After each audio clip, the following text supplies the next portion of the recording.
প্রিয় ছাত্রছাত্রী, তোমাদের সকলকে স্বাগত আমার ইউটিউব চ্যানেল ইংলিশ বাই পুলকনাথ এই চ্যানেলে। আর আমি পুলকনাথ, অ্যাসিস্ট্যান্ট টিচার, পূর্ব বারাসাত আদর্শ বিদ্যাপীঠ। আজকে তোমাদের সাথে আলোচনা করব পাওয়ার পয়েন্ট প্রেজেন্টেশনের মাধ্যমে কিভাবে ভয়েস চেঞ্জ করতে হয়। Very important topic in English grammar, change of voice from active to passive and from passive to active. Okay,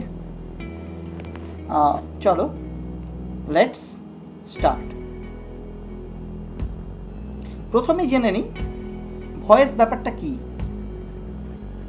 বলছে voice is the form of the verb in the sentence that shows whether the subject acts or is acted upon. অর্থাৎ voice হচ্ছে ভার্বের এমন একটা রূপ যা তার সেই বাক্যের বা সেই ভার্বের যে সাবজেক্ট, সেই সাবজেক্ট সক্রিয় না নিষ্ক্রিয় তা নির্দেশ করে, তাকেই ভয়েস বলে। অর্থাৎ কোনো বাক্যে যদি কর্তা বা সাবজেক্ট নিজেই কাজ করে তখন আমরা বলবো ভার্বটি তোমার নিজে কাজ করছে, তাহলে একরকম ভয়েস। আর যদি নিজে কাজ না করে, তা কাজটা তার ওপরে হয়, অর্থাৎ হি ইজ অ্যাক্টেড আপন, দ্য সাবজেক্ট ইজ অ্যাক্টেড আপন, তাহলে বলবো আর এক রকমের ভয়েস। এইভাবে আমরা ভয়েসকে দুটো ভাগে ভাগ করতে পারি। There are two types of voice such as active voice and passive voice. এক এক করে দেখি কখন অ্যাক্টিভ ভয়েস আর কখন প্যাসিভ ভয়েস। অ্যাক্টিভ ভয়েস যখন কোনো বাক্যের সাবজেক্ট বা কর্তা ক্রিয়া সম্পাদন করে, অর্থাৎ নিজেই কাজ করছে, তখন আমরা বলবো ভার্ব বা ক্রিয়াপদটি অ্যাক্টিভ ভয়েসে আছে। দেখো এখানে হি কিলড এ টাইগার, তাই তো? এখানে subject is he himself is doing the act of killing, so the verb killed is in active voice. আবার দেখো এখানে they have bought a car, এখানে the subject is they, R they is himself doing the work of having bought a car. have bought এটা হচ্ছে verb, তাহলে আমরা বলবো এই bought বা buy বা প্রেজেন্ট টেন্সে এটা কিন্তু অ্যাক্টিভ ভয়েসে আছে।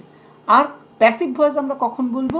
যখন কোনো বাক্যের সাবজেক্ট বা কর্তা কর্মের রিসিভার, অর্থাৎ কাজটি যার ওপরে করা হয়েছে। একটু আগে আমরা যেটাকেই বললাম অ্যাক্টেড আপন, অর্থাৎ যদি the subject of a sentence is not doing the work directly, rather the work is being acted upon, or that subject is the receiver of the work that is being done, তখন আমরা বলবো ভার্বটি passive ভয়েসে আছে। উদাহরণ দিয়ে দেখো, a tiger was killed by him, এখানে বাক্যের সাবজেক্টকে অবশ্যই a tiger, but here the act of killing is not done by the tiger, rather the act of killing is done on a tiger.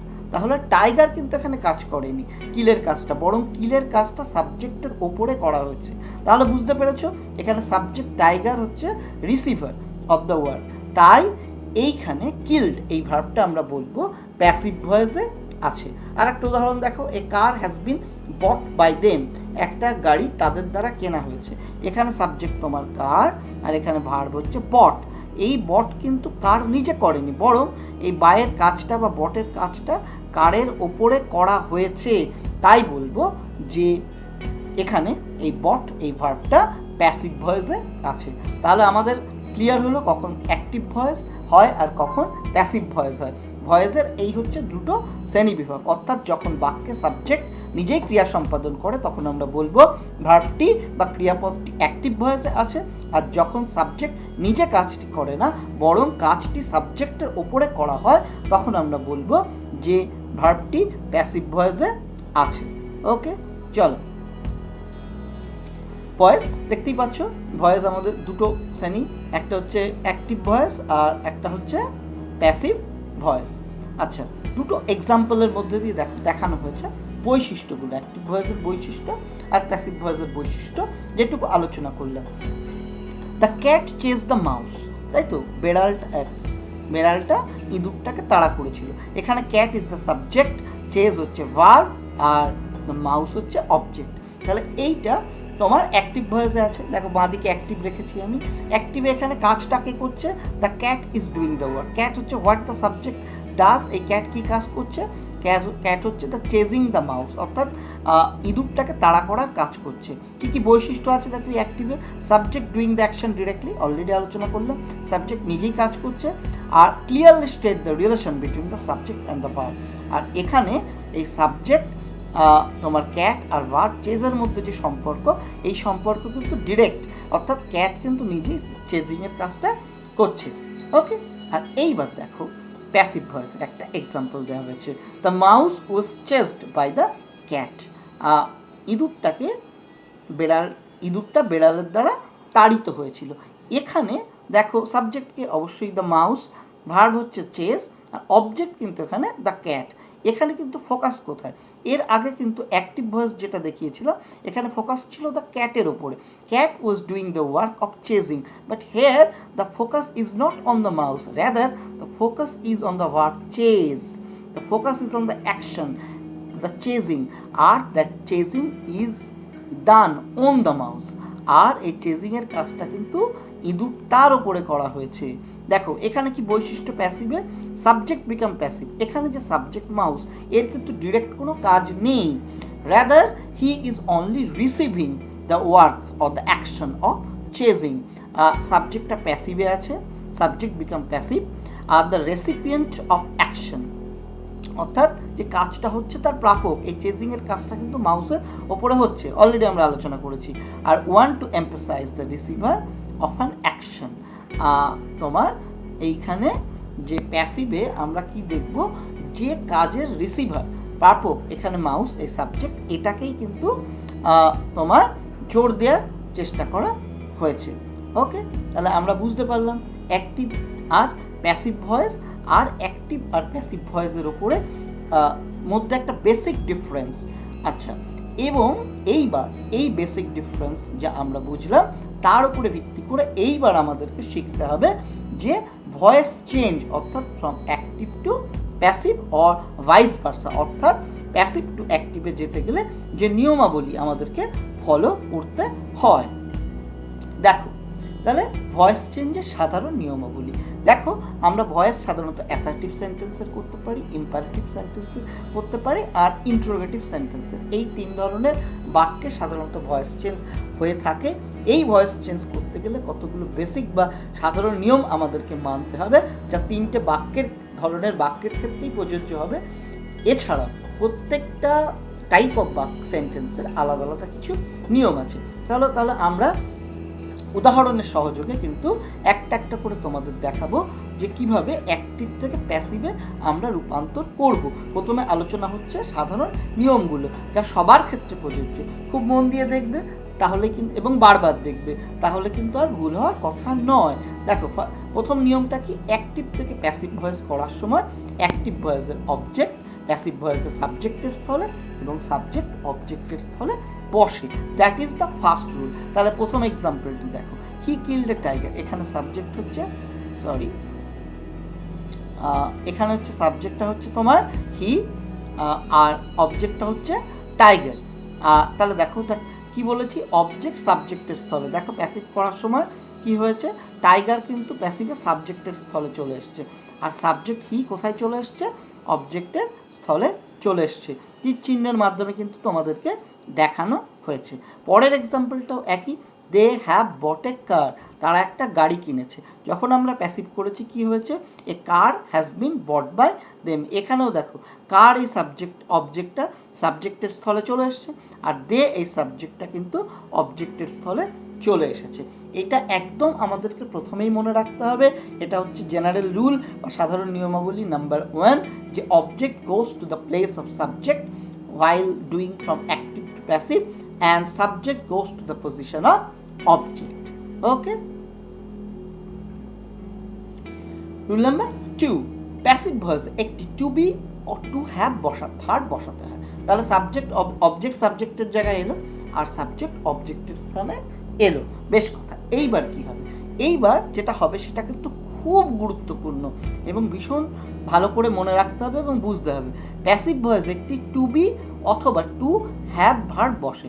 এই দেখো, এখানে একটা টু বি ভার্ব বসেছে, এখানে একটা টু হ্যাভ ভার্ব বসেছে। তা বসলেই তো হবে না, টু বি ভার্বের তো অনেক রূপ, am, is, are, was, were, shall be, will B.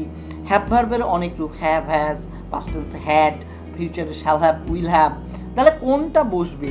এই যে ভার্ব টু বি বা টু হ্যাভ বসবে, এর যে টেন্স, তা অ্যাক্টিভ ভয়েসের ভার্বের টেন্স দ্বারা, এবং যে ফর্ম সিঙ্গুলার না প্লুরাল সেটা অ্যাক্টিভ ভয়েসের অবজেক্টের নাম্বার দ্বারা নিয়ন্ত্রিত হয়। দেখো, আমি তোমাদেরকে দাগ দিয়ে দিয়ে বুঝিয়ে দিচ্ছি যে এই ভার্বের টেন্স অ্যাক্টিভ ভয়েসের ভার্বের টেন্স দ্বারা। তাহলে দেখো, আমি লিখেছি tiger was killed by him. তাহলে এখানে অবজেক্ট সাবজেক্টের স্থানে চলে আসার পরে আমরা একটা বি ভার্ব বসিয়েছি। তা বি ভার্বটা ওয়াজ কেন, ইজ নয় কেন, বা আর নয়, বা অন্যান্য নয় কেন? কারণ কি বলেছি, এই ভার্বটা পাস্ট টেন্সে আছে, বি ভার্বটা, তাই তো? পাস্ট টেন্সে আছে। কেন পাস্ট টেন্সে আছে? কারণ অ্যাক্টিভ ভয়েসের যে ভার্বটা ছিল কিল্ড, ওইটা পাস্ট টেন্সে ছিল। তাই এই বি ভার্বের টেন্স অ্যাক্টিভ ভয়েসের ভার্বের টেন্স দ্বারা নির্ধারিত হয়েছে। ক্লিয়ার হলো? এখানে পাস্ট টেন্স ছিল তাই পাস্ট টেন্স, এখানে যদি প্রেজেন্ট টেন্স থাকতো তাহলে অবশ্যই প্রেজেন্ট টেন্সেই হতো। এইবার ওয়াজ কেন? পাস্ট টেন্সে তো বি ভার্বের দুটো রূপ, ওয়াজ আর ওয়্যার। ওয়্যার নয় কেন? সেটা কার দ্বারা নিয়ন্ত্রিত হচ্ছে? এই ফর্মটা অ্যাক্টিভ ভয়েসের অবজেক্টের নাম্বার দ্বারা নিয়ন্ত্রিত হয়। অ্যাক্টিভ ভয়েস অবজেক্ট কে ছিল? টাইগার, যেটা প্যাসিভ ভয়েসে সাবজেক্টের স্থলে এসেছে।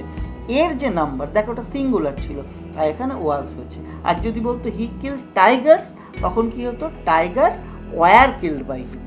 বোঝা গেল? তাহলে আমি আবার বলে দিই যে আর একটা এক্সাম্পলের মাধ্যমে, দেখো এখানেও একই কথা, দে হ্যাভ বট এ কার। ঠিক আছে? তাহলে আচ্ছা, এই আর একটা কথা কিন্তু তোমাদেরকে মাথায় রাখতে হবে, এখানে তো কোনো বি ভার্ব ছিল না, ছিল কি? No, it is very important যে এখানে কোনো বি ভার্ব ছিল না। এখানে যদি বি ভার্ব থাকতেও তো পারতো, অ্যাম, ইজ, আর, ওয়াজ, আর থাকতেও পারতো। এই জায়গাটায় যদি কোনো বি ভার্ব থাকে তাহলেও বি ভার্ব বসবে, যদি না থাকে তাহলেও বি ভার্ব বসবে। বোঝা গেল ক্লিয়ার হয়ে? সাবজেক্টের পরে অ্যাক্টিভ ভয়েসে যদি বি ভার্ব থাকে তাহলেও বি ভার্ব বসবে, না থাকলেও বি ভার্ব বসবে। যখন বি ভার্ব বসবে তার টেন্স এই অ্যাক্টিভ ভয়েসের ভার্বের টেন্স দ্বারা, আর তার নাম্বার অ্যাক্টিভ ভয়েসের যে অবজেক্ট ছিল যেটা প্যাসিভে সাবজেক্ট এসছে তার নাম্বার দ্বারা নিয়ন্ত্রিত হবে। ভালো কথা। আর যদি হ্যাভ ভার্ব থাকে, অপশান তিনটে, কিছু কোনো অক্সিলারি ভার্ব নাও থাকতে পারে, বি ভার্ব থাকতে পারে, অথবা হ্যাভ ভার্ব থাকতে পারে। আর যদি হ্যাভ ভার্ব থাকে তাহলে অবশ্যই চোখ বুঝিয়ে হ্যাভ ভার্ব বসবে। সেক্ষেত্রেও কিন্তু টেন্স, যে হ্যাভ ভার্ব বসবে তার টেন্স এইখানে যে অ্যাক্টিভ ভয়েস যে ভার্বটা আছে তার টেন্স দ্বারা নিয়ন্ত্রিত হবে। দেখো এখানে হ্যাভ বট, দে হ্যাভ বট অবশ্যই প্রেজেন্ট টেন্সে আছে, তাহলে এখানেও হ্যাভ ভার্বটা কিন্তু প্রেজেন্ট টেন্সেই বসবে। তা হ্যাজ হয়ে গেল কেন? কারণ অবজেক্টটা তো সাবজেক্টে এসছে, কারটা third person singular number, third person singular নাম্বারের পরে নিশ্চয়ই আর হ্যাভ বসবে না, তাই কিন্তু হ্যাজ বসেছে। আর হ্যাজ বা হ্যাভ যাই বসুক, তারপর একটা কি বসবে? বিন বসবে। এটা কিন্তু আমাদেরকে মাথায় রাখতে হবে। তাহলে রুল নাম্বার 2 আমাদের কাছে কিন্তু স্পষ্ট হলো, যেখানে আমরা দেখছি যে সাবজেক্ট অবজেক্টের স্থানে, অবজেক্ট সাবজেক্টের স্থানে যাওয়ার পরে আমাদের কি বসছে? একটা বি ভার্ব অথবা হ্যাভ ভার্ব বসাতে হচ্ছে। সেই বি ভার্ব বা হ্যাভ ভার্বের টেন্স অ্যাক্টিভ ভয়েসের যে ভার্ব ছিল তার টেন্স দ্বারা নির্ধারিত হচ্ছে। আর এর যে ফর্ম, এটা সিঙ্গুলার ফর্মে থাকবে না প্লুরাল ফর্মে থাকবে, সেটা কিন্তু অ্যাক্টিভ ভয়েসের যে অবজেক্ট সেই অবজেক্টের ফর্ম দ্বারা নিয়ন্ত্রিত হচ্ছে। ক্লিয়ার? চলো যাই এবার rule number 3। Rule number 3, active ভয়েসের মূল ভার্বের পাস্ট পার্টিসিপল রূপ প্যাসিভ ভয়েসের মূল ভার্ব হিসেবে ব্যবহৃত হয়। এখানে ভার্ব কি ছিল? কিল। কিলটা হচ্ছে ভার্ব, কিল্ড ছিল। এই কিলের পাস্ট পার্টিসিপল ফর্ম কি? কিল, কিল্ড, কিল্ড। তাহলে দেখো পাস্ট পার্টিসিপল ফর্ম কিন্তু এখানে বসিয়েছি। তাহলে এই বি ভার্ব বা হ্যাভ ভার্ব বসে যাওয়ার পরে এখানে কিন্তু ভার্বের পাস্ট পার্টিসিপল রূপ বসবে। এখানে কি ছিল? They have bought. বটের মূল ফর্মটা কি? Buy, buy, bought, bought. এই বট হচ্ছে পাস্ট পার্টিসিপল ফর্ম এখানে কিন্তু আমরা পাস্ট পার্টিসিপল ফর্মটাকেই বসিয়েছি বট। বোঝা গেল? আর রুল নাম্বার 4, প্যাসিভ ভয়েসে একটি বাই বা উইথ বসে, তাই তো? এখানে কিন্তু খেয়াল রাখতে হবে ভার্বের পাস্ট পার্টিসিপল রূপ বা ভার্বের পিপি ফর্ম বসে যাওয়ার পরে একটা বাই অথবা উইথ আমাদেরকে কিন্তু বসাতেই হবে। প্যাসিভ ভয়েসে কাজটি যে করে সে যদি ব্যক্তি হয় তবে বাই, বস্তু হলে উইথ বসে। এটা একটা সাধারণ নিয়ম। দেখো এখানে টাইগার সরি এখানে যে অ্যাক্টিভ ভয়েসে ছিল হি কিলড দ্য টাইগার, তাই তো? কাজটা কে করেছে? যে কাজটা তো হি করেছে, তো এই যে হি করেছে, যেহেতু হিটা ব্যক্তি তাই কিন্তু বাই। এখানে দে হ্যাভ বটে কার, যে দে হ্যাভ বটে কার, তাহলে কাজটা কে করেছে? দে করেছে। যদিও দে অবজেক্টের স্থানে গেছে, কাজটা তো দে করেছে, তাই দেটা ব্যক্তি, সেই জন্য কিন্তু বাই বসেছে। আর এখানে যদি বস্তু থাকতো তাহলে কিন্তু উইথ বসতো। এছাড়াও কিছু কিছু আমরা জায়গা পাবো সেখানে টু, অ্যাট, ইন, ফ্রম এই ধরনের প্রিপোজিশনে বসতে পারে। তা আমরা ভয়েসের শেখানোর মধ্যেই কিন্তু আলোচনা করব একটা সেকশনে প্যাসিভ ভয়েস উইদাউট বাই। তাহলে এটা বোঝা গেল, বাই বা উইথ বসবে। রুল নাম্বার 5, এটা রুল নাম্বার 5 হবে, টাইপ করতে যে 6 হয়েছে। দেখো রুল নাম্বার 5, রুল নাম্বার 5 আমরা কি দেখছি যে সাবজেক্ট বা অবজেক্ট, তাই তো? সাবজেক্ট অবজেক্টের স্থানে গিয়েছে আর অবজেক্ট সাবজেক্টের স্থানে এসেছে।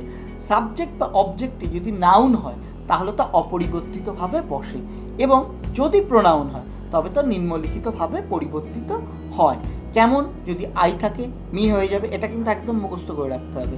উই থাকলে আস হবে, ইউ থাকলে ইউ হবে, হি থাকলে হিম হবে, সি থাকলে হার হবে, দে থাকলে দেম হবে। চলো আমরা আগে স্লাইড থেকে একটুখানি দেখে আসি এই পরিবর্তনটা। আর একবার যে দেখো, সরি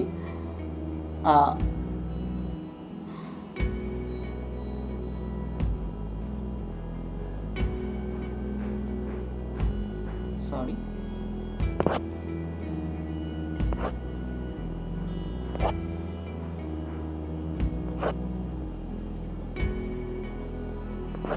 এইবার দেখো হি ছিল, কি হয়েছিল? He was changed into him. আর টাইগার কি ছিল? টাইগার টাইগার ছিল। অর্থাৎ যদি সাবজেক্ট থাকে, তোমার সাবজেক্ট বা অবজেক্টে যদি নাউন থাকে তাহলে কিন্তু অপরিবর্তিত থাকবে। এখানেও দেখো কার নাউন ছিল অপরিবর্তিত আছে, কিন্তু দে নাউন ছিল পাল্টে কি হয়েছে? দেম হয়েছে। এই পরিবর্তনটাই আমরা এই ছকের মাধ্যমে দেখিয়েছি যে আই থাকলে মি হবে, উই থাকলে আস হবে। এইভাবে কিন্তু তোমাদের ক্রমান্বয়ে পরিবর্তন হবে। চলো এইবার এই হয়ে গেল আমাদের সাধারণ নিয়মাবলী দিয়ে আলোচনা। এইবার আমরা সেন্টেন্স ধরে ধরে অ্যাসার্টিভ, ইন্ট্রোগেটিভ আর ইম্পারেটিভ সেন্টেন্স ধরে ধরে কিন্তু আমরা ভয়েস চেঞ্জের নিয়মাবলীগুলো আলোচনা করব সুন্দর স্লাইড এবং তার এক্সাম্পল এর মাধ্যমে। দেখো কালারফুল এক্সাম্পল দিয়েছি যাতে করে তোমাদের বুঝতে এবং মনে রাখতে সুবিধা হয়। এছাড়াও আরও কতগুলো ক্যাটাগরিজ আছে যেগুলো নিয়েও কিন্তু আমরা আলোচনা করব। কি লিখেছি প্রথমেই দেখো, অ্যাসার্টিভ সেন্টেন্সের ভয়েস চেঞ্জের সময় কেবলমাত্র জেনারেল রুলগুলোই প্রযোজ্য হয়। এই যে 5টা আমরা জেনারেল নিয়ম বা জেনারেল রুল শিখেছি, কেবলমাত্র এই জেনারেল রুলগুলোই কিন্তু আমাদের এই অ্যাসার্টিভ সেন্টেন্সের ভয়েস চেঞ্জের ক্ষেত্রে প্রযোজ্য হবে। এছাড়া বিশেষ কিছু নিয়ম নেই। দেখো প্রথমে আমরা ইনডিফিনিট টেন্স নিয়ে আলোচনা করি। এখানে আমরা প্রেজেন্ট ইনডিফিনিট পাবো, পাস্ট ইনডিফিনিট পাবো, ফিউচার ইনডিফিনিট পাবো। দেখো একটা এক্সাম্পল দেওয়া হয়েছে প্রেজেন্ট ইনডিফিনিট অ্যাক্টিভ ভয়েসে, ক্যাট ইটস এ র্যাট, তাই তো? 3 কালারে দিয়েছি। দেখো এটা সাবজেক্ট, এটা ভার্ব, এটা অবজেক্ট। তাহলে প্রথমে অবজেক্টে র্যাট আগে এসছে। এইবার দেখো অবজেক্ট র্যাটটা আগে আসার পর এখানে কিছু ছিল, এখানে কোনো কিছু নেই, কোনো ভার্ব নেই, তাহলে অবশ্যই বিভার্ব বসবে। আমরা শিখেছি যে সাবজেক্টের পরে বিভার্ব থাকলেও বিভার্ব বসে, না থাকলেও বিভার্ব বসে, শুধুমাত্র হ্যাভ ভার্ব থাকলে হ্যাভ ভার্ব বসে। তাহলে কিছু নেই, তাহলে বিভার্ব বসবে। এবার বিভার্বটা কোন টেন্সে বসবে? অবশ্যই প্রেজেন্ট টেন্সে বসবে। কি করে বুঝলাম? কারণ এই ইটটা প্রেজেন্ট টেন্সে ছিল, বোঝা গেল। প্রেজেন্ট টেন্সে বিভার্বের রূপ কটা? 3টে, অ্যাম, ইজ, আর। কোনটা বসবে? এই যে অবজেক্ট সাবজেক্টের স্থলে এসছে র্যাট, এই র্যাটটা হচ্ছে থার্ড পারসন সিঙ্গুলার নাম্বার, এই থার্ড পারসন সিঙ্গুলার বলে কিন্তু ইজ বসেছে, বোঝা গেল? অর্থাৎ অ্যাক্টিভ ভয়েসে যে অবজেক্ট থাকবে তার যে নাম্বার, সেই নাম্বার অনুযায়ী পরিবর্তিত হবে, আমরা জেনারেল রুলেই পেয়েছি। এরপরে এই যে মূল ভার্ব ইট, তার কি বসে? পাস্ট পার্টিসিপল ফর্ম বসবে, তাই বসিয়েছি ইট, এট, ইটেন। তাহলে a rat is eaten by a cat. এরপরে বাই বসেছে, কারণ অ্যাক্টিভ ভয়েসে কাজটা কে করছিল? এ ক্যাট করছিল, তাই বাই বসেছে। A rat is eaten by a cat. বোঝা গেল? পাস্ট টেন্সে একই রকম। দেখো, a cat ate a rat, just past টেন্সে আছে। এখানেও র্যাট এলো, এইবার কিছু নেই, এখানটাতে কিছু কোনো ভার্ব নেই, তাহলে বি ভার্ব বসবে। কোন টেন্সে বসবে? এইবার পাস্ট টেন্সে বসবে। কেন পাস্ট টেন্সে বসবে? কারণ এই এট, এই ভার্বটা পাস্ট টেন্সে ছিল। পাস্ট টেন্সে বি ভার্বের রূপ কটা? দুটো, ওয়াজ আর ওয়্যার। কোনটা বসবে? এই যে অবজেক্ট, যে এ র্যাট, এই র্যাটটা কিন্তু থার্ড পার্সন সিঙ্গুলারে ছিল। থার্ড পার্সন সিঙ্গুলারে ছিল বলে কিন্তু এখানটাতে আমরা ওয়াজ বসিয়েছি। তারপরে কি? ভার্বের পাস্ট পার্টিসিপল ফর্ম ইটেন বসিয়েছি, বাই বসিয়েছি, আর সাবজেক্টটাকে এনে বসিয়ে দিয়েছি by a cat. Subject object দুটো জায়গাতেই কিন্তু আমাদের যেহেতু নাউন আছে, তাই কিন্তু নাউনের কোনো পরিবর্তন হয়নি। আর একটা এক্সাম্পল দেখো, ফিউচার ইনডেফিনিট বা ফিউচার সিম্পল, তার এক্সাম্পল দেওয়া হয়েছে। এ ক্যাট উইল ইট র্যাট, একটা বেড়াল ইঁদুরকে খাবে। সিমিলারলি একইভাবে বসবে, র্যাট আগে এসছে। এইবার দেখো, এখানে কিন্তু বিভার্ব আছে, তাই তো? বিভার্ব আছে উইল, তাহলে বিভার্ব থাকলে তো বিভার্ব বসবেই। এটা যেহেতু ফিউচার ইনডেফিনিটে আছে, তাই বিভার্বের ফিউচার ফর্মগুলো কি? শ্যাল বি আর will be. Rat third person singular, তাই তার পাশে উইল বি বসেছে। বোঝা গেল? এ র্যাট উইল বি, ভার্বের past participle form eaten by a cat. তাহলে বোঝা গেল আমাদের এইভাবে কিন্তু আমরা প্রেজেন্ট সিম্পল অর্থাৎ বা পাস্ট সিম্পল বা ফিউচার সিম্পল, ইনডেফিনিট টেন্স, এদের ক্ষেত্রে কিন্তু আমরা এইভাবে ভয়েস চেঞ্জ করব। অর্থাৎ কোনো স্পেশাল নিয়ম কিছু নেই, কেবলমাত্র সাধারণ বা জেনারেল রুল, সেগুলোকেই ফলো করা হয়েছে। এইবার আমরা দেখব অ্যাসার্টিভ সেন্টেন্সের মধ্যেই কন্টিনিউয়াস টেন্স। কন্টিনিউয়াস টেন্সের ভয়েস চেঞ্জের ক্ষেত্রে আমরা কি ফলো করি? এখানে দেখো, স্পষ্টতই বলা হয়েছে ফিউচার কন্টিনিউয়াস টেন্সের ভয়েস চেঞ্জ হয় না। তাহলে আমরা দু রকম দেখব। প্রেজেন্ট কন্টিনিউয়াস টেন্স, দেখো কি হয়েছে? Cat is eating a rat, একটা বেড়াল ইঁদুরকে খাচ্ছে, তাই তো? প্রেজেন্ট কন্টিনিউয়াসে আছে, এটা আমরা বুঝতে পেরেছি, কারণ আমরা প্রেজেন্ট কন্টিনিউয়াসের স্ট্রাকচার জানি। সাবজেক্ট, বি ভার্বের প্রেজেন্ট ফর্ম, ভার্বের সাথে আইএনজি, অবজেক্ট হলো। তাহলে অবজেক্টকে এ র্যাট, কোথায় এসছে? আগে এসছে, এ র্যাট। আর এরপরে আমরা কি শিখেছি? বারবার বলছি, দেখো মাথায় একদম হ্যামারিং এ করা হচ্ছে যাতে গেঁথে যায়। এখানে সাবজেক্টের পরে যদি বিভার্ব থাকে, তাহলে কিন্তু বিভার্ব বসবে, আমরা জানি। বিভার্ব না থাকলেও বসবে, বিভার্ব থাকলেও বসবে। এখানে দেখো অলরেডি বিভার্ব আছে, তাহলে বিভার্ব বসবে। র্যাট, এই যে অবজেক্ট এসছে, এটা third person singular, am, is, are, তার মধ্যে কোনটা বসবে? ইজ বসবে, তাই ইজ বসানো হচ্ছে। বোঝা গেল? বিভার্ব আছে, বিভার্ব বসবে। প্রেজেন্ট টেন্স, তাহলে বিভার্ব প্রেজেন্ট ফর্মে বসবে, অ্যাম, ইজ, আর। কোনটা বসবে? যেই যে অবজেক্ট সাবজেক্টের জায়গায় এসছে তার নাম্বার অনুযায়ী, এটাই তো নিয়ম। থার্ড পার্সন সিঙ্গুলার, তাই ইজ বসেছে। এইবার একটা নিয়মে তফাৎ আছে, সেটা হচ্ছে এই বি ভার্বটা বসে যাওয়ার পরে কন্টিনিউয়াস টেন্সের ক্ষেত্রে, সেটা প্রেজেন্ট কন্টিনিউয়াস টেন্স হোক বা পাস্ট কন্টিনিউয়াস, একটা বিং, এই কথাটা বসাতে হয়। দেখো, just note down, the word being is used, a rat is being. তারপরে একই রকম নিয়ম, ভার্বের past participle form eaten by a cat, rat is being eaten by a cat. হলো? এরপরে a cat was eating a rat, past tense নিয়েছি, okay, past continuous tense. আগে আসছে কি? A rat. তারপরে এ র্যাট আগে আসার পরে ন্যাচারাল একইভাবে আমাদের এখানে বিভার্ব ছিল, তাহলে অবশ্যই বিভার্ব বসবে এবং পাস্ট ফর্মেই বসবে, তাই তো? এবং পাস্ট ফর্মেই বসবে। বিভার্বের রূপ দুটো কি? পাস্ট ফর্মে ওয়াজ আর ওয়্যার, তাই তো? তাহলে কোনটা বসবে? যেহেতু র্যাট সাবজেক্টের ঘরে এসছে, এটা হচ্ছে থার্ড পার্সন সিঙ্গুলার, তাই কিন্তু এখানে ওয়াজ বসানো হয়েছে। এখানে র্যাটস থাকতো, তাহলে কি হতো? ওয়্যার হতো, মাথায় আছে? এবং ন্যাচারালি এটা কন্টিনিউয়াস টেন্স বলে বাধ্যতামূলক বিইংটা বসাতে হয়েছে। এইটা কিন্তু ভুল করে সবাই, ভয়েস চেঞ্জ করার সময় বিইংটা উড়ে গেল কন্টিনিউয়াস টেন্সে। এটা কিন্তু খুব মন দিয়ে মাথায় রাখতে হবে। বোঝা গেল? তাহলে a rat was being eaten ভার্বের past participle form by a cat। বোঝা গেল? তাহলে আমরা দেখছি যে অ্যাসার্টিভ সেন্টেন্সের মধ্যেই কন্টিনিউয়াস টেন্সের সেটা প্রেজেন্ট কন্টিনিউয়াস হোক আর পাস্ট কন্টিনিউয়াস হোক, no special rule, all the general rules are followed only after the be verb, দেখো is বা was whatever, only after the be verb a word being is mandatorily used। এটা কিন্তু আমাদেরকে মাথায় রাখতে হবে। চলো এবার আমরা দেখব পারফেক্ট টেন্স। পারফেক্ট তিনটেরই কিন্তু আমাদের ভয়েস চেঞ্জ হয়, প্রেজেন্ট পারফেক্ট, পাস্ট পারফেক্ট আর ফিউচার পারফেক্ট। দেখো তিনটে এক্সাম্পল আমি দিয়েছি। প্রথমেই present perfect, a cat has eaten a rat, একটা বেড়াল একটা ইঁদুরকে খেয়ে নিয়েছে। আগে এসছে কি ন্যাচারালি অবজেক্টটা আগে এসছে র্যাট, এরপরে আমি কি বলেছি বিভাব থাকলেও বিভাব বসে, না থাকলেও বিভাব বসে, শুধুমাত্র যদি হ্যাভ ভার্ব থাকে তাহলে সেই হ্যাভ ভার্বটাই বসাতে হয়, রূপ চেঞ্জ হয়ে যেতে পারে। তাহলে দেখো এখানে হ্যাভ ভার্বটা রয়েছে তাই এখানে হ্যাভ ভার্ব বসবে। র্যাট থার্ড পারসন সিঙ্গুলার তাই কিন্তু হ্যাজ বসেছে। এখানে র্যাটস থাকলে কি হতো হ্যাভ বসতো, থার্ড পারসন প্লুরাল হতো। এই হ্যাজ বা হ্যাভ বসানোর পরে কি বসাতে হয় একটা বিন, BEEN। কন্টিনিউয়াস টেন্সে যেমন বিইং বসেছে, পারফেক্ট টেন্সে কি বসে বিন। র্যাট হ্যাজ বিন এবং এরপর একই নিয়ম ভার্বের past participle form eaten by a cat. আর দেখো পারফেক্ট টেন্সের ভয়েস চেঞ্জ করার একটা সুবিধা কি, ভার্বের পাস্ট পার্টিসিপল ফর্মটা দেয়াই থাকে, অ্যাক্টিভ ভয়েসেই ভার্বের পাস্ট পার্টিসিপল ফর্ম আছে, তাই তো।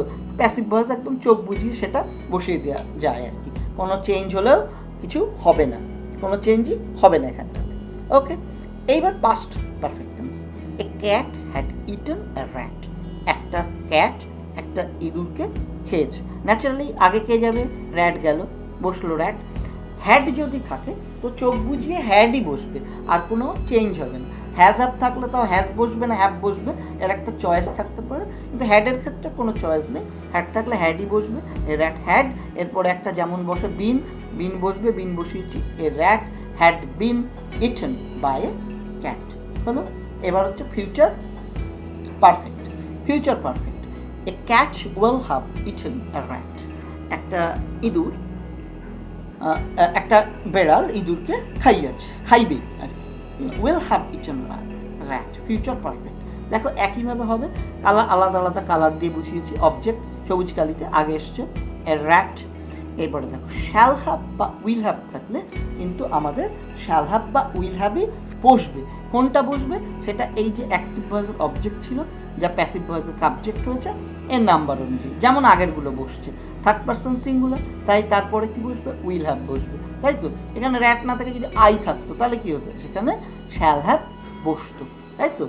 Rat will have, shall have বা উইল হ্যাভ বসার পরে কি বসবে একটা বিন, যেমন বলেছি প্রত্যেকটার ক্ষেত্রেই বসবে। এ পারফেক্ট টেন্সের rat will have been eaten by a cat, বোঝা গেল। Rat will have been eaten by a cat. তাহলে আমরা নিয়মটা কি পেলাম, নিয়মটা হচ্ছে পারফেক্ট টেন্সের ভয়েস চেঞ্জ করতে হ্যাজ, হ্যাভ, উইল ও শ্যাল হ্যাভের পরে একটি বিন বসে। দেখো প্রত্যেকটা জায়গায় has, have, had, shall have বা উইল হ্যাভের পরে একটা বিন বসেছে। এটাই শুধুমাত্র এক্সট্রা নিয়ম। কন্টিনিউয়াস টেন্সের ক্ষেত্রে আমরা দেখলাম অ্যাম, ইজ, আর বা ওয়াজ, ওয়ার পরে বসছিল হচ্ছে বিং। সিমিলারলি এখানে পারফেক্ট টেন্সের ক্ষেত্রে শ্যাল, উইল বা শ্যাল হ্যাভ, উইল হ্যাভ বা হ্যাজ, হ্যাভ, হ্যাড এর পরে বসবে বি। ওকে, এই ছিল পারফেক্ট টেন্সে তোমার অ্যাসার্টিভ সেন্টেন্সের মধ্যে ভয়েস চেঞ্জ। তাহলে আমরা শেষ করে ফেললাম অ্যাসার্টিভ সেন্টেন্স। ওকে, এরপরে আমরা সরাসরি ঢুকবো ইম্পারেটিভ সেন্টেন্স। ওকে, ইম্পারেটিভ সেন্টেন্স কোনগুলো? ইম্পারেটিভ সেন্টেন্স হচ্ছে অবশ্যই আমাদের সেই ধরনের বাক্য যাকে আমরা বলবো যা দিয়ে আদেশ, উপদেশ, অনুরোধ, নিষেধ এইগুলো বোঝায়, তাই তো। আদেশ, উপদেশ, অনুরোধ, নিষেধ, প্রস্তাব যে ধরনের বাক্য দিয়ে বোঝায় তাদেরকে বলা হয় ইম্পারেটিভ সেন্টেন্স। এইবার এই ইম্পারেটিভ সেন্টেন্স অ্যাফারমেটিভও হতে পারে, এই ইম্পারেটিভ সেন্টেন্স নেগেটিভও হতে পারে। দুটোরই ক্ষেত্রে আমরা কি করে ভয়েস চেঞ্জ করব সেটা আমাদের দেখতে হবে। এটা কিন্তু খুব গুরুত্বপূর্ণ, বিশেষ করে 7, 8, 9, 10 প্রত্যেকটা ক্লাসের জন্যই গুরুত্বপূর্ণ। দেখো এই যে ইম্পারেটিভের ক্ষেত্রে আমাদেরকে মাথায় রাখতে হবে যে যে বাক্যগুলো আমাদের দেয়া থাকবে তাতে আমাদের অবজেক্ট থাকতেও পারে, আবার অবজেক্ট নাও থাকতে পারে। অবজেক্ট থাকলে কি হবে আর অবজেক্ট না থাকলে কি করে করতে হবে সেটাও কিন্তু আমাদের জানতে হবে। দেখো কি নিয়ম, অবজেক্ট যুক্ত অ্যাফার্মেটিভ ইম্পারেটিভ সেন্টেন্সে আদেশ, উপদেশ, অনুরোধ, নিষেধ প্রভৃতি বোঝালে অর্থাৎ অ্যাফার্মেটিভ সেন্টেন্স হতে হবে আর অবজেক্ট থাকতে হবে। সেক্ষেত্রে আমরা কি বলবো, বাক্যের কিভাবে করব প্যাসিভ ভয়েসে, বাক্যের প্রথমেই আমরা শুরুতে কি বসাবো, একটা লেট বসাবো, তারপরে অ্যাক্টিভ ভয়েসের অবজেক্ট, তারপরে একটি বি, আর তারপরে ভার্বের পাস্ট পার্টিসিপল বসিয়ে দেবো। আর যদি বাক্যটি নেগেটিভ হয়, নেগেটিভ ইম্পারেটিভ হয়, তাহলে আমাদের বি এর জায়গায় নট বি বসাতে হবে। বাকি নিয়ম একই থাকবে। দেখো এক্সাম্পল দিয়ে বোঝো, ওপেন দ্য ডোর, দরজাটা খোলো, তাই তো। অবজেক্ট কোনটা, দ্য ডোর। সাবজেক্টটা কিন্তু উচ্চ থাকে ইম্পারেটিভে, most of the cases subject remain hidden, implicit, উচ্চ থাকে। তাহলে এটা হচ্ছে অবজেক্ট। তাহলে আমরা বাক্যের শুরুতে কি বসাবো, কি বলেছিলাম, বাক্যের প্রথমে লেট বসাতে হয়। দেখো প্রথমে আমরা লেট বসিয়েছি, লেট, তারপরে কি বসিয়েছি, অবজেক্টটাকে বসিয়েছি, লেট দ্য ডোর, তারপরে কি বসিয়েছি, কি বসাতে বলেছিলাম, একটি বি, তাই বসিয়েছি, দেখো লেট দ্য ডোর বি। এরপরে ভার্বের কি বসাতে বলেছিলাম, পাস্ট পার্টিসিপল ফর্ম বসিয়েছি, let the door be opened. Clear হলো? একইভাবে দেখো আরও একটা এক্সাম্পল দেওয়া হয়েছে, keep off your shoes, subject উজ্জ আছে, এটা ভার্ব, এটা অবজেক্ট। ইয়োর শুজ প্রথমেই কি বসাতে হয়, লেট বসিয়েছি, এরপর অবজেক্ট ইয়োর শুজ বসিয়েছি, লেট ইয়োর শুজ, এরপরে কি বসাতে হয়, বাধ্যতামূলক একটা বি, বি বসিয়েছি, এরপরে ভার্বের past participle form, be kept of, light your shoes, be kept of. বোঝা গেল? আচ্ছা, নেক্সট এইবার দেখো আর একটা এক্সাম্পল তোমাদের জন্য দেয়া হয়েছে, এটা হচ্ছে নেগেটিভ, অর্থাৎ imperative sentence, imperative sentence negative. আগের দুটো অ্যাফার্মেটিভ ছিল, do not touch the boiling water, যে গরম জল স্পর্শ করো না। হ্যাঁ, তাহলে কি করতে হবে, এখানে দেখো নেগেটিভ, এই যে নেগেটিভ ইম্পারেটিভের ক্ষেত্রে নট বি বসাতে হয়, তাই বলেছি তো। যেমন লেট বসানো, সবার আগে লেট বসবে, বসিয়েছি লেট, তারপরে অবজেক্ট দ্য বয়েলিং ওয়াটারটা অবজেক্ট ছিল, এটা বসিয়েছি, লেট দ্য বয়েলিং ওয়াটার। তারপরে আমরা কি বসাই, তারপরে আমরা বি বসাই, এখানে নেগেটিভ হয় বসবে নট বি। ওকে, এইটাই শুধু change, let the boiling water not be, আর লাস্টে ভার্বের পাস্ট পার্টিসিপল বসিয়েছি, not be touched. Okay, not be touched, let the boiling water not be touched। তাহলে এইটা কিন্তু আমাদেরকে মনে রাখতে হবে। অনেকে এই ধরনের এক্সাম্পলকে ইউর অর্ডার্ড, ইউর রিকোয়েস্টেড দিয়ে করে দেয়, কিন্তু আমাদের মাথায় রাখতে হবে খুব স্পষ্টভাবে সেই সমস্ত নেগেটিভ ইম্পারেটিভ যাদের অবজেক্ট স্পষ্টভাবে বলা আছে, সেখানে কিন্তু ওই your requested to, your ordered এইগুলো বসালে হবে না। ওই লেট দিয়েই তোমাকে করতে হবে, লেট নট বি দি, কেবলমাত্র প্লিজ, এইগুলো প্লিজ শব্দটি দিয়ে যে বাক্য থাকবে সেখানে আমাদের আর কোনো অপশন নেই, ইউর রিকোয়েস্টেড দিয়েই করতে হবে। চলো পরের স্লাইডে ওই ধরনের কিছু এক্সাম্পল দেখা যাক। দেখো বলেছে, এছাড়াও বাক্যের অর্থ অনুযায়ী বাক্যের প্রথমে your requested to, your ordered, your forward ইত্যাদি শব্দ বসিয়ে অথবা বাক্যে শুড বি বসিয়ে ভয়েস চেঞ্জ করা হয়। সাধারণত যেসব ইম্পারেটিভ সেন্টেন্সে অবজেক্ট উল্লেখ থাকে না বা প্লিজ কথাটা থাকে, সেখানে এইভাবে ভয়েস চেঞ্জ করতে হয়। অলরেডি আমি বলে দিলাম এইগুলো কখন থাকবে, যে সমস্ত ক্ষেত্রে নেগেটিভ ইম্পারেটিভের ক্ষেত্রে অবশ্যই, বা অ্যাফার্মেটিভ ইন্টারোগেটিভের ক্ষেত্রেও হতে পারে, যেখানে অবজেক্টটা কিন্তু থাকবে না। অবজেক্টটা নেই বলেই কিন্তু এই, কেন আমাদের লেট তারপরে কি বসাতে হয়, অবজেক্টটাকে বসাতে হয় অ্যাক্টিভ ভয়েসে। এবার অবজেক্টটাই যদি না থাকে ডিরেক্টলি দেয়া, তাহলে আর কি বসাবো, তখন এই নিয়ম ছাড়া কিন্তু আর কোনো নিয়ম আমাদের হাতে নেই। দেখো এক এক করে এক্সাম্পল দেখো, ডু নট স্মোক, ধূমপান করো না, কেন অবজেক্ট আছে, নেই, পুরোটাই ভার্ব, সাবজেক্টটা উজ্জ্বল, ডু নট স্মোক, এবং নেগেটিভ ইম্পারেটিভ আছে, তাই কি, তাহলে ডু নট স্মোক মানে কি, হয় আদেশ করছে না উপদেশ দিচ্ছে, আমি ধরে নিলাম উপদেশই দিচ্ছে, তাই আমাদের এইরকম একটা পূর্বে থেকে নির্ধারিত ফ্রেজ বসিয়ে দিতে হবে, ইউ আর অ্যাডভাইসড, তাই তো, you are advised not to smoke. হয়ে গেল, যেহেতু ডু নট ছিল। You are advised not to smoke. এইভাবে কিন্তু তোমাদেরকে মনে রাখতে হবে। দেখো আর একটা অ্যাফার্মেটিভ ইন্ট্রোগেটিভ আছে, গেট আউট, বেরিয়ে যাও, মানে ইউ গেট আউট। অবজেক্ট আছে, অবজেক্ট কিন্তু এখানে নেই। যেহেতু অবজেক্ট নেই তাহলে আমরা কি করব, যে গেট আউট অবশ্যই নিশ্চয়ই অনুরোধ করে বলেনি, আদেশই করছে, তাই কিন্তু এখানে বসিয়ে দিলাম ইউ আর অর্ডার্ড, তাই তো, you are ordered to get out. Okay, এইভাবে কায়দা করে কিন্তু আমাদেরকে করতে হবে। আর থার্ড এক্সাম্পলটা দিয়েছে, please give me a glass of water, অনুগ্রহ করে আমাকে এক গ্লাস জল দাও। এখানে কিন্তু অবজেক্ট আছে, দেখো মি বলা আছে, আরও একটা অবজেক্ট আছে, গ্লাস অফ ওয়াটারও আছে, কিন্তু যদি প্লিজ থাকে, প্লিজ থাকলে আর কোনো কিন্তু অপশান নেই। প্লিজ থাকলে আমাদেরকে ইউ আর রিকোয়েস্টেড টু দিয়েই করতে হবে, you are requested to give me a glass of water, বোঝা গেল, you are requested to give me a glass of water. এইভাবে কিন্তু আমরা ইম্পারেটিভ সেন্টেন্সের ভয়েস চেঞ্জ করব। লেট বা নট, লেট আর লেট বি বা লেট নট বি এই ফ্রেজ বসিয়ে, অথবা যে সমস্ত জায়গায় কিছু কিছু ক্ষেত্রে বাক্যের শুরুতে you are requested to, you are order, এইভাবে বসিয়েও কিন্তু করব। এবার একটা স্পেশাল কেস তোমাদেরকে বলা হয়েছে, আর 9-10-এর ছাত্রছাত্রীরা বিশেষ করে ফলো করবে, 7-8 না করলেও হবে। অ্যাক্টিভ ভয়েসে লেট থাকলে সেক্ষেত্রে ভয়েস চেঞ্জ করতে গেলে কি করতে হবে, কারণ আমরা কি করছি, ইম্পারেটিভ সেন্টেন্স প্যাসিভ করার সময় আমরা লেট দিয়ে শুরু করছি। তা এমন একটা অ্যাক্টিভ ভয়েস আমাদের দিল, সেটাও ইম্পারেটিভ সেন্টেন্স অবশ্যই, হ্যাঁ, সেটা শুরুতেই লেট আছে, তাহলে কি দুবার লেট বসাবো না?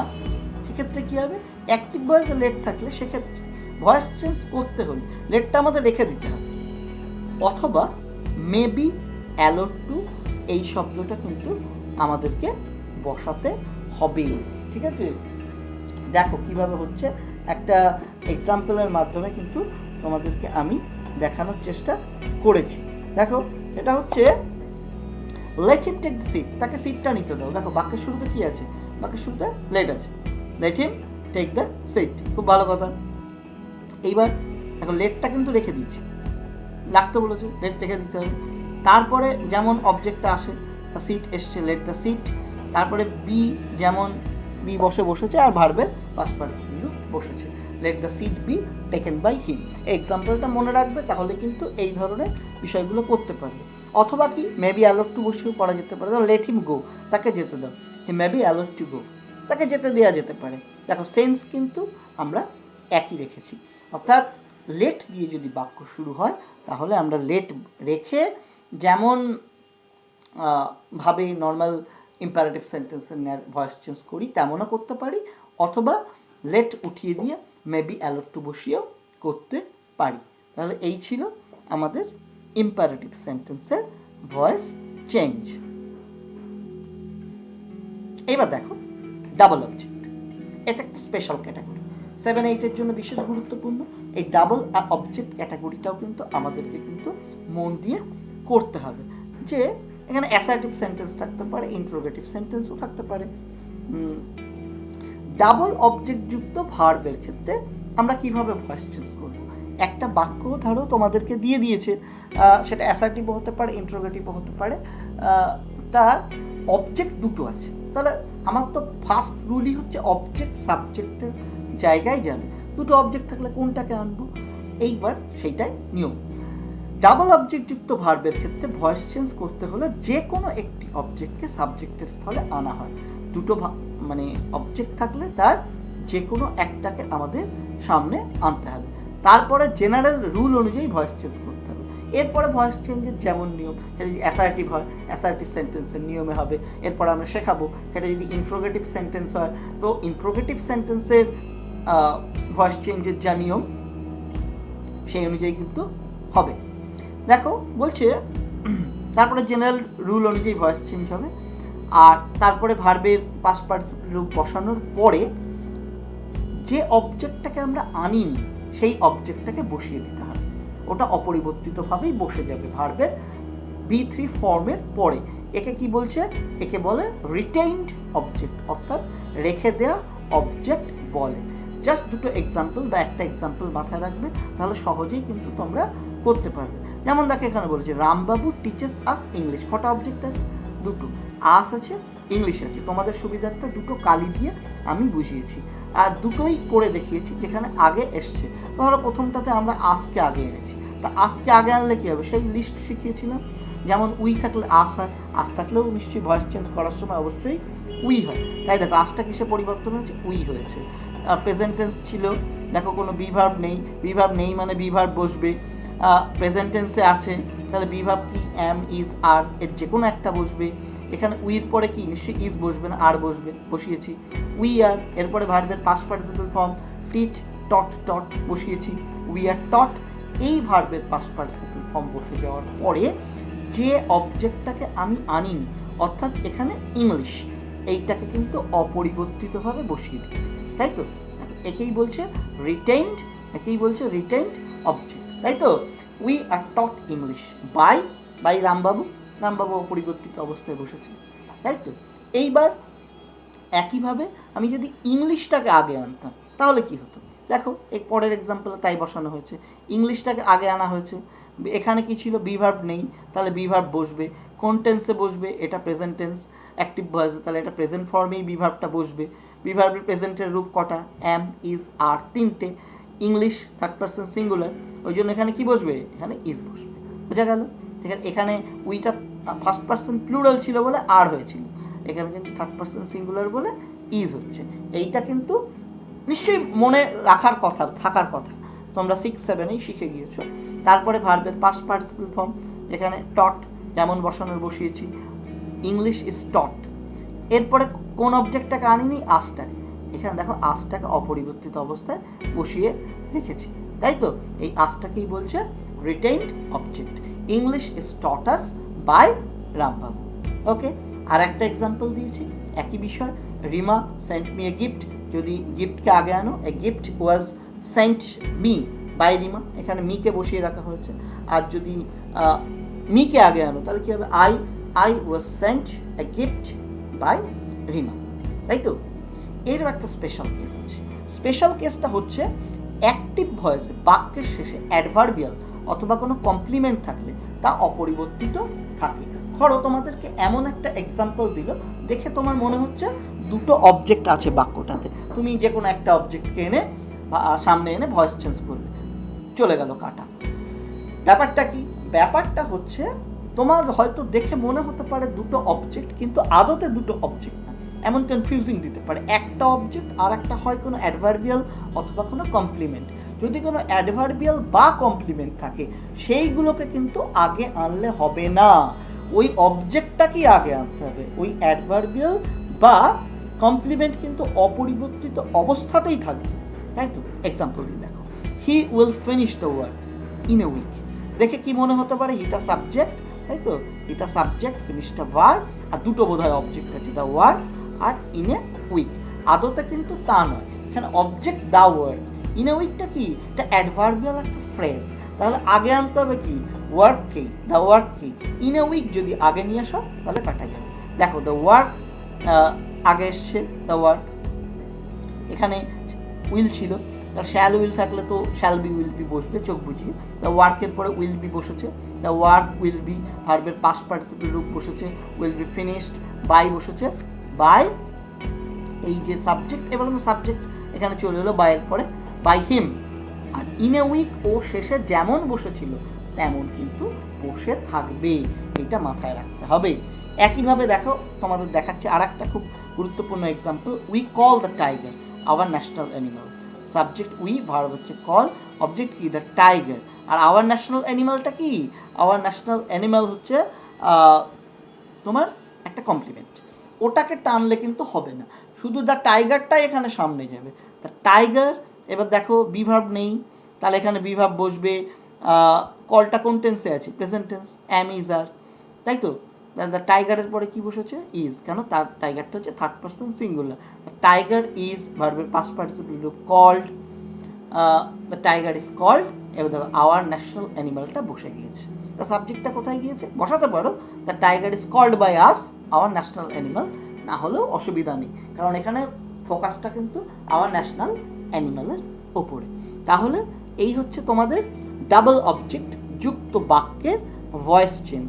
এই ডাবল অবজেক্ট যুক্ত বাক্যের ভয়েস চেঞ্জের জন্য যে কোনো একটা এক্সাম্পলকে খুব মন দিয়ে মনে রাখলেই কিন্তু সব এক্সাম্পল করতে পারবে। আর এই স্পেশাল কেসে যেটা বলা হয়েছে কমপ্লিমেন্ট বা অ্যাডভার্বিয়াল, সেইগুলো থাকলে কিন্তু তোমাদেরকে একটু সতর্কতার সাথে বসাতে হবে, সেইগুলো কিন্তু করতে গেলে ভুল হয়ে গেলে হবে না। এইবার কি আসছে? এবার আসছে মোডাল অক্সিলারিজ, তাই তো? মোডাল অক্সিলারিজ, যদি আমাদের কোনো বাক্যে মোডাল অক্সিলারিজ থাকে তাহলে আমরা কি করব? মোডাল অক্সিলারিজের কি করে আমরা ভয়েস চেঞ্জ করতে পারি? খুব সোজা মোডাল অক্সিলারিজের ভয়েস চেঞ্জ করা। দেখো বলা হয়েছে অ্যাক্টিভ ভয়েসে মোডাল অক্সিলারি থাকলে প্যাসিভে তাকে তাই রেখে দেওয়া হয় একদম। যদি মাস্ট থাকে তো মাস্ট থাকবে, শুড থাকলে শুডই বসবে, তারপরে শুধুমাত্র একটা বি ভার্ব বসাতে হয় এবং ভার্বের পাস্ট পার্টিসিপল রূপ বসে যায়, এবং অন্য পরিবর্তনগুলি জেনারেল রুল অনুযায়ী কিন্তু হবে। দেখো, the teacher must punish him, শিক্ষক তাকে অবশ্যই শাস্তি দেবেন, তাই তো? The teacher must punish him, হিমটা আগে এসছে, কি হয়েছে? হি হয়েছে। এরপরে মোডালটা কি ছিল? মোডালটা কিন্তু ছিল আমাদের মাস্ট। দেখো এটা বসার পরে মাস্ট যেমন তেমনই বসছে, কোনো পরিবর্তন নেই, শুধু বসাতে হচ্ছে কি মাস্টের মোডালের পরে একটা বি বসিয়েছি। মাস্ট বি ভার্বের past participle to punish by the teacher, যেমন বসে তেমন। সিমিলারলি পরের এক্সাম্পলটার ক্ষেত্রেও দেখো, you should see the movie, একইভাবে বসেছে। দ্য মুভিটা অবজেক্ট, আগে এসছে দ্য মুভি, মুভিটা অবজেক্ট, আগে এসছে মুভি বসিয়েছি। এরপরে কি মোডাল ছিল? মোডাল ছিল এখানে শুড, কি বসেছে? শুড বসে গেছে। তারপরে জাস্ট একটা শব্দ কিন্তু তোমাদেরকে বসাতে হবে, should be, the movie should be, ভার্বের past participle to seen, the movie should be seen by you. এই হচ্ছে মোডাল অক্সিলারিজের যুক্ত বাক্যের তোমার ভয়েস চেঞ্জ। এটা আমি অ্যাসার্টিভ সেন্টেন্স দিয়ে তোমাদের দেখালাম, এটা তোমাদের ইন্ট্রোগেটিভ সেন্টেন্সও থাকতে পারে। তো ইন্ট্রোগেটিভের নিয়মে ভয়েস চেঞ্জ হবে, কিন্তু ওই মোডালের ক্ষেত্রে একই বিষয়, জাস্ট যে মোডাল থাকবে তাহলে সেই মোডালটাই বসবে, আর তারপরে একটা বি বসবে, আর তারপরে ভার্বের পাস্ট পার্টিসিপল ফর্ম কিন্তু আমাদেরকে বসাতে হবে। তাহলে students, this is the first part of voice change. Voice change তার নিয়মের আমি ফার্স্ট পার্ট আলোচনা করলাম। ফার্স্ট পার্টের মধ্যে কি কি আলোচনা করেছি? ফার্স্ট পার্টের মধ্যে আমরা আলোচনা করেছি তোমার জেনারেল রুলস, আর জেনারেল রুলসের পরে আমরা আলোচনা করেছি অ্যাসার্টিভ সেন্টেন্স, অ্যাসার্টিভ সেন্টেন্সের ভয়েস চেঞ্জ, আলোচনা করেছি ইম্পারেটিভ সেন্টেন্সের ভয়েস চেঞ্জ, আমরা ডাবল অবজেক্ট যুক্ত বাক্যের ক্ষেত্রে কি করে ভয়েস চেঞ্জ করব, আর মোডাল অক্সিলারি যুক্ত বাক্যের জন্য কিভাবে আমরা ভয়েস চেঞ্জ করব। তাই আশা করি ভিডিওটা তোমাদের ভালো লেগেছে, আর শেষ পর্যন্ত দেখার জন্য সকলকে ধন্যবাদ। যদি এরপরে এই নিয়মের পরিপ্রেক্ষিত থেকে তোমরা বারবার ভিডিওটা দেখবে, আর এই নিয়মের উপরে ভিত্তি করে যত এক্সারসাইজ আছে সব করবে। যদি কোথাও কোনো ডিফিকাল্টি হয় বুঝতে, তাহলে অবশ্যই আমার এই কমেন্ট বক্সে কমেন্ট করে জানাবে, আমি সেগুলো সলভ করে দেওয়ার অবশ্যই চেষ্টা করব। তাহলে this is the end of part 1 voice change, and very soon the part 2 will be published. Thanks to all for seeing the video till the last.